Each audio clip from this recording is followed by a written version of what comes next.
Hello सेवारो नमस्ते welcome back to my another blog. म चाहिँ प्रसन्ना लिम्बू। अहिले चाहिँ धनकुटा गाउँ आफ्नै जन्मघरबाट चाहिँ भिडियो सुरु गरिरहेछु। अनि आशा छ हजुरहरू सबैजना सन्चै हुनुहुन्छ होला। म पनि एकदमै सन्चै छु। अनि यहाँको मौसम चाहिँ एकदमै मजाले घाम लागिरहेको छ, देख्न सक्नुहुनेछ। मन्द मन्द घाम लागिरहेको छ। हिजो चाहिँ एकदमै धेरै घाम लागिरहेको थियो, आज चाहिँ ठिक्क मात्र लागिरहेको छ। यो चाहिँ हाम्रै घरमा फुलेको लालुपाते हो, रेड र येल्लो कलरको फुलेको छ।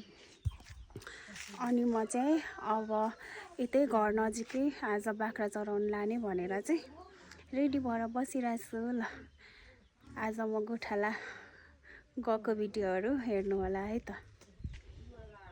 ल बाख्राहरू चाहिँ यहाँ छ। हामी चाहिँ बिहानतिर चाहिँ यसरी घाममा निकाल्ने गर्छौँ। अब खोलेर पानी खुवाएर चाहिँ लानुपर्ने हुन्छ।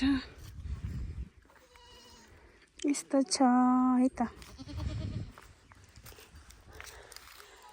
अब जाने हो तिमीहरू चढ्नलाई।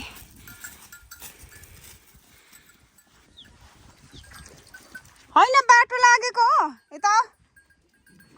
उयो त छरिन्छ सरसर लानु।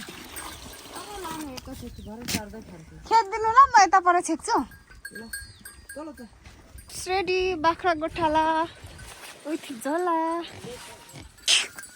हिँड अब चढ्नु जाने हो तिमीहरू। ए कति साह्रो खुट्टा घोच्यो हौ। हेत्तेरीको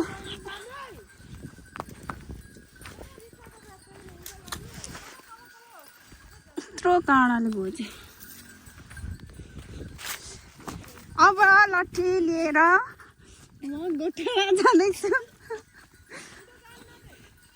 ल यो चाहिँ हाम्रो रोड है। रोड लानु।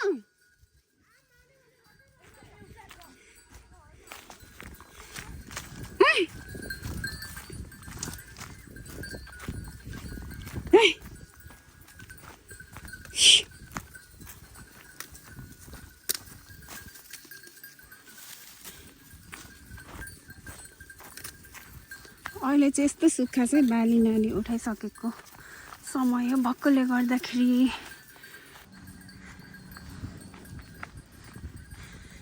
बाख्राहरूले पुरा धुलो उडाउँछ है, त्यही भएर म चाहिँ मास्क लगाएर हिँडेको। बाख्रा गोठाला बाख्राहरू त तुफानमा कुदेकै गर्दो रहेछन् है। बाजे तपाईँ पनि गोठाला।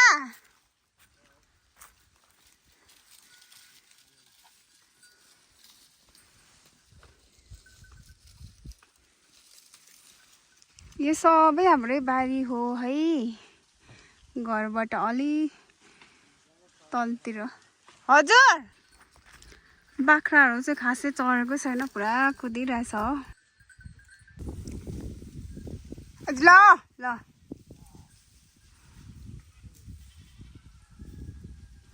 चाहिँ 3 घरको बाख्राहरू चाहिँ भेला भइसकेको छ है साथीहरू।